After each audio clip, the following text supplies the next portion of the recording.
Radio playback India की ओर से बोलती कहानियां के इस कार्यक्रम में आप सभी श्रोताओं का स्वागत है, अभिनंदन है। मित्रों, जैसा कि आपको ज्ञात है कि 21 जून को हम विश्व योगा दिवस मनाते हैं, तो इस विश्व योगा दिवस पर पेश है आपके लिए हीरेंद्र झा की लिखी विशेष कहानी योगा टीचर, जिसको आवाज दे रही हैं Sarita Chaddha. Radio playback India. आज दिन भर मुझे कई दोस्तों ने टोक दिया कि नीरज, क्या तुमने लेडीज परफ्यूम लगाया है? मैंने किसी से कुछ नहीं कहा, चुप रहा। भला कैसे कहता कि किसी को विदा देते समय आज उसे गले से लगा लिया था। ये उसी की खुशबू है। खैर, किसी तरह बेमन से दफ्तर में भी सभी पेंडिंग काम निपटाते हुए मैं आज समय से पहले ही अपने घर आ गया। बेचैन मन किसी काम में नहीं रम रहा था। भूख तो लग रही थी, पर खाने की बिल्कुल भी इच्छा नहीं हुई। टीवी पर एक फिल्म देखने के इरादे से गया, पर वहां चल रही कहानी देख मेरा दर्द और भी उभर आया। और मेरा ये दर्द बिल्कुल भी फिल्मी नहीं है, बल्कि मेरा जिया हुआ सच है। यही सब सोचते हुए मैंने लैपटॉप खोल लिया और अपने बॉस को एक मेल लिखने लगा। मैंने लिखा कि बॉस, अब मैं कल से ऑफिस नहीं आ सकूंगा। इस मेल को ही मेरा रेजिग्नेशन लेटर मानिए। मेल भेजने के बाद मैं काफी देर तक अपने मोबाइल के एल्बम में उसकी तस्वीरें देखता रहा। मैंने अपने जीवन में सबसे ज्यादा तस्वीरें उसी की तो खींची थी। तब मैं बिल्कुल भी नहीं जानता था कि एक दिन मेरे पास वो नहीं, बस उसकी ये तस्वीरें ही रह जाएंगी। इन्हीं ख्यालों में गुम पता नहीं कब मैं नींद की भेंट चढ़ गया। रोज सुबह की तरह मेरी नींद आज भी अलार्म बजने के साथ ही टूटी। सुबह के 6 बज रहे थे। अमूमन सुबह जगते ही मैं नियमित 1 घंटे योग और मेडिटेशन किया करता हूं। इसका एक बड़ा लाभ ये रहा है कि चाहे हालात जैसे भी क्यों ना हो, मैं मानसिक रूप से खुद को संभालने में कामयाब रहा हूं। मैं शिद्दत से इस बात में यकीन करता हूं कि जिंदगी कभी भी इतना नहीं छीनती कि हम दोबारा शुरुआत ना कर सकें। मेरी ये सकारात्मकता भी योग की ही देन है। लेकिन आज की सुबह मेरे लिए बिल्कुल अलग थी। ना कोई गुड मॉर्निंग मैसेजेस और ना ही वो धड़कते दिल वाली इमोजीज। लेकिन मेरा दिल जोरों से धड़क रहा था। इस धड़कन को जैसे मैं पहचानता था। हाँ, मेरा दिल यूं तभी धड़कता है जब मुझे अपने घर की याद आती है।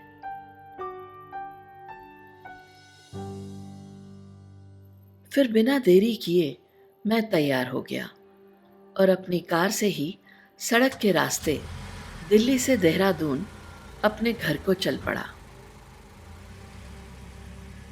रास्ते भर मुझे उसी एक परफ्यूम की खुशबू आती रही। ऐसा कई बार हुआ है कि जब मैं कार ड्राइव कर रहा होता, वो अगली सीट पर मेरे बगल में ही बैठी होती। हम तकरीबन 7 साल से साथ थे। कॉलेज के आखिरी सेमेस्टर में हुई थी हमारी मुलाकात, और उसके बाद हमारे दिल के तार कुछ ऐसे जुड़े कि हम 2 जिस्म और एक जान बन गए। इस दुनिया की परवाह किए बगैर हम लिव इन में रहने लगे। वो मुझसे बहुत प्यार करती थी और मैं उसके बिना एक पल भी नहीं रह सकता था। हमारा रिश्ता बेहद खास और प्यारा था। हमारी बॉन्डिंग ऐसी थी कि हम एक दूसरे की खामोशी भी पहचानते थे। यही सब सोचते हुए मैं न जाने कब हरिद्वार अपने घर पहुंच गया। माँ पता नहीं कौन सा जादू जानती है, उसे जैसे यह एहसास हो गया था कि मैं आने वाला हूं। मुझे देखते ही हंसते हुए बोली, बस अभी अभी आलू उबाला है, तू बैठ, तेरे लिए गर्मा गर्म आलू के पराठे लाती हूं। तूने तो कुछ खाया भी नहीं होगा। यह कहकर माँ किचन की तरफ चली गई। मैं वहीं बरामदे में बैठा खुद को सामान्य रखने की कोशिश कर रहा था। तभी मेरे फोन की घंटी बजी। फोन के उस पार आशुतोष था, अंजलि का भाई। वही अंजलि जिसे कल ही मैंने विदा देते हुए गले से लगाया था। पर यह आशुतोष मुझे क्यों फोन कर रहा है? मैंने कुछ पल सोचा जरूर, लेकिन बिना देरी किए उसका फोन उठा लिया।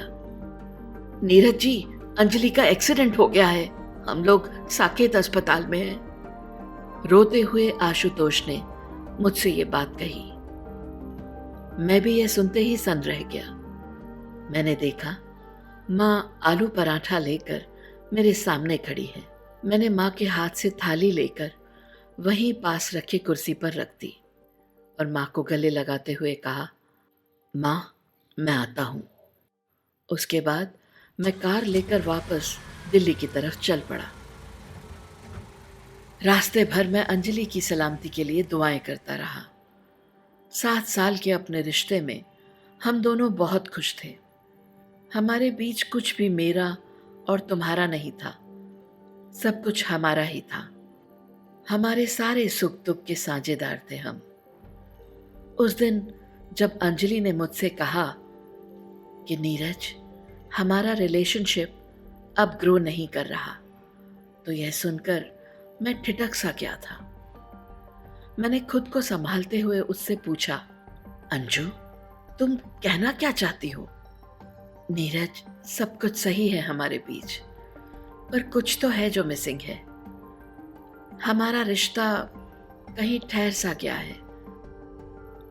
हर रिश्ते का एक ग्रोथ होता है ना, वैसे ही हमारा रिश्ता ग्रो नहीं कर पा रहा है।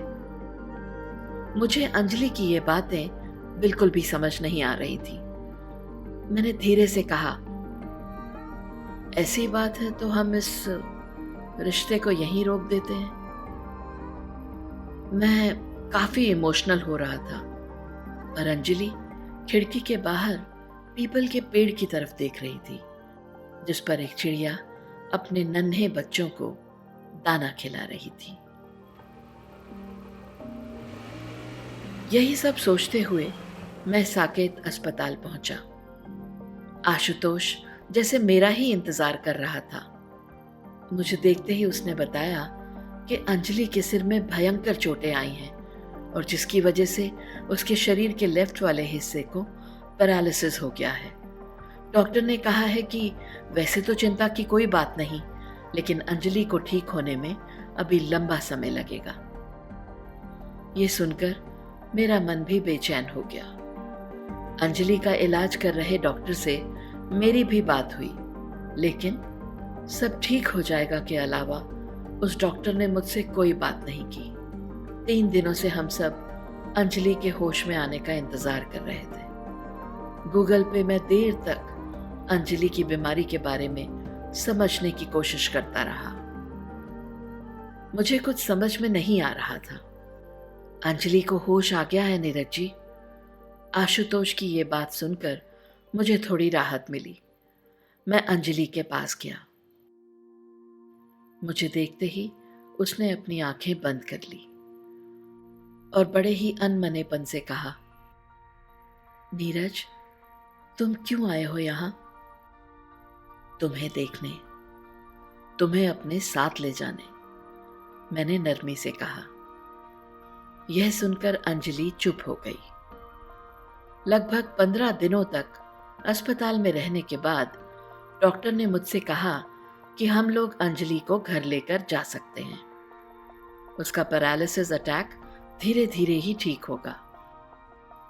एक बार फिर से अंजलि और मैं उसी घर में थे जहां हम 7 साल से रह रहे थे। मेरे एक अमेरिकी दोस्त ने मुझसे कहा कि योग के कुछ आसन ऐसे हैं जो नियमित किए जाएं तो अंजलि जल्दी ठीक हो सकती है। यह सुनकर मेरा दिमाग भी चमका। योग मैं लगभग 20 साल से कर रहा था। अंजलि भी कई बार मेरे साथ योग किया करती थी।